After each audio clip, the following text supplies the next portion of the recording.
سوال ایک ہے کہ وضو کے بعد آسمان کی طرف انگلی اٹھا کر منہ پر اٹھا کر دعا پڑھنا کیسا ہے، وضاحت فرما دیں۔ نبی صلی اللہ علیہ وسلم نے یہ بات ہمیں نہیں بتائی۔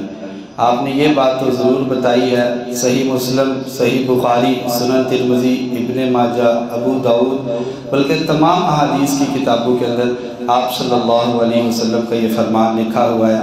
آپ نے فرمایا جو وضو کرے اور اچھا وضو کرے، اچھے وضو سے مراد ہے جو نبی صلی اللہ علیہ وسلم کے طریقے کے مطابق وضو کرے۔ اور پھر آپ صلی اللہ علیہ وسلم نے فرمایا اس کے بعد اس دعا کو پڑھے، اشہد ان لا الہ الا اللہ وحدہ لا شریک لہ واشہد ان محمدا عبدہ ورسولہ۔ اللہ تعالیٰ قیامت کے روز اس کے لیے جنت کے 8 دروازے کھول دیں گے، وہ جس دروازے سے چاہے جنت کے اندر داخل ہو جائے۔ اس حدیث کے اندر نبی صلی اللہ علیہ وسلم کا یہ فرمان موجود نہیں ہے کہ جب انسان وضو کرے اپنی انگلی کو اٹھائے اور آسمان کی طرف منہ کرے۔ البتہ جو لوگ یہ کام کرتے ہیں ان کے پاس اگر کوئی حدیث موجود ہو، میں نے ذخیرہ احادیث کے اندر ایسی حدیث نہیں پڑھی، کم از کم 8 کتابیں تو میں نے بھی حدیث کی پڑھی ہوئی ہیں، جس کے اندر بلوغ المرام، سنن ترمذی، ابو داؤد، صحیح بخاری اور صحیح مسلم موجود ہے۔ میں نے ان کتابوں کے اندر یہ نبی صلی اللہ علیہ وسلم کا فرمان، آپ صلی اللہ علیہ وسلم کا عمل نہیں پڑھا۔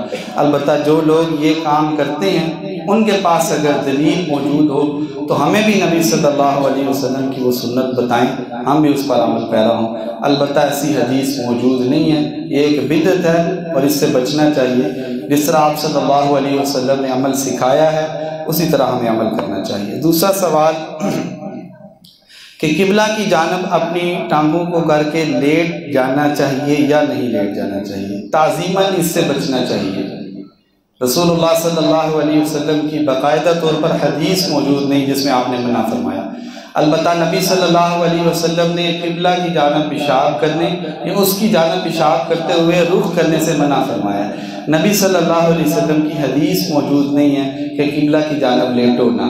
ہاں البتہ تعظیماً اور ادباً ہمیں اس بات سے بچنا چاہیے، کوشش کرنا چاہیے کہ ہم نہ اس طرح لیٹیں۔ البتہ کوئی لیٹ جائے تو اس پہ کوئی فتویٰ نہیں لگانا چاہیے، کیونکہ نبی صلی اللہ علیہ وسلم کی حدیث اس حوالے سے موجود نہیں ہے۔ نبی صلی اللہ علیہ وسلم نے، صحابہ کرام رضوان اللہ علیہم اجمعین نے اس بات سے منع نہیں فرمایا، اس لیے اگر کوئی لیٹ جائے تو اسے ہم اس پر کوئی فتویٰ نہیں لگا سکتے۔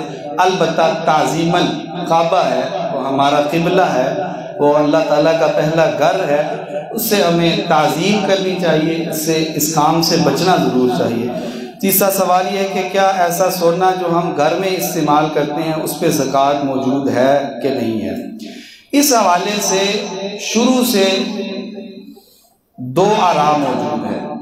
کچھ احباب کی یہ رائے ہے کہ جو سونا گھر کے اندر استعمال ہوتا ہے اس پہ زکوٰۃ نہیں ہے، جو ہماری مائیں بہنیں پہنتی ہیں۔ البتہ یہ آراء مضبوط نہیں ہے دلائل کے اعتبار سے۔ اللہ تعالیٰ کا فرمان ہے ان الذین یکنزون الذھب والفضة، مکمل یہ کہ جن کے پاس سونا موجود ہے اور اگر وہ اس کے اندر صدقہ نہیں دیتے، زکوٰۃ نہیں دیتے، وہ اپنے لیے جہنم کی آگ جمع کر رہے ہیں۔ اور نبی صلی اللہ علیہ وسلم کی صحیح حدیث، ایک ماں اور ایک چھوٹی بچی آپ صلی اللہ علیہ وسلم کے پاس آئی جس نے باریک کنگن جو ہے اپنے بازو کے اندر پہنے ہوئے تھے، یعنی کہ زیر استعمال سونا تھا، وہ پہنا ہوا، ظاہری بات ہے زیر استعمال ہی ہوتا ہے، وہ گھر کے اندر تو نہیں تھا نہ پڑا ہوا، اس نے پہنے ہوئے تھے۔ وہ نبی صلی اللہ علیہ وسلم کے پاس جب آئی تو اس نے آپ صلی اللہ علیہ وسلم نے اس نے پوچھا، اس خاتون سے پوچھا کیا آپ نے اس کنگن کی زکوٰۃ ادا کی ہے؟ اور وہ کنگن اتنے وزنی تھے جو 7.5 سولے اور اس سے زیادہ تھے۔ اس نے کہا نہیں اللہ کے رسول صلی اللہ علیہ وسلم، میں نے ان کی زکوٰۃ ادا نہیں کی۔ آپ صلی اللہ علیہ وسلم کا فرمان اقدس ہے، کہا کہ اپنی بیٹی کو اس کے بازو کے اندر جہنم کے کنگن پہنائے ہوئے ہیں، یعنی کہ یہ اس بات کی دلیل ہے کہ سونا استعمال میں ہو یا استعمال میں نہ ہو اس پر زکوٰۃ موجود ہے۔ کچھ عربی علماء جو عرب کے ہیں ان کی یہ آراء موجود ہے، اس میں عبداللہ بن عمر اور دیگر صحابہ کرام کا موقف بیان کرتے ہیں کہ وہ زیر استعمال سونا کے زکوٰۃ کے جو ہے وجوب کے نہیں تھے حق میں۔ لیکن وہ جو 2 آراء پیش کی جاتی ہیں وہ سند کے اعتبار سے صحیح نہیں ہے۔ مزید اس حوالے سے کسی بھائی نے دیکھنا ہو تو میرے پاس شیخ ابو یحییٰ نور پوری حفظہ اللہ تعالی شیخ عبد الخالق حافظہ اللہ تعالی، عبد العزیز بٹ صاحب حافظہ اللہ تعالی، ڈاکٹر عتیق الرحمان حافظہ اللہ تعالی، ان کا دلائل کے ساتھ موقف موجود ہے۔ انہوں نے کہا کہ اس بات پہ جمہور علماء کا موقف یہ ہے کہ سونا استعمال میں ہو یا استعمال میں نہ ہو، اگر وہ سونا 7.5 تولے یا اس سے زائد ہو جاتا ہے تو اس پہ زکوٰۃ واجب، لازمی اور ضروری ہے۔ اگر وہ زکوٰۃ ادا نہیں کرتا تو وہ گنہگار ہے۔ اللہ تعالیٰ دین اسلام سمجھنے کی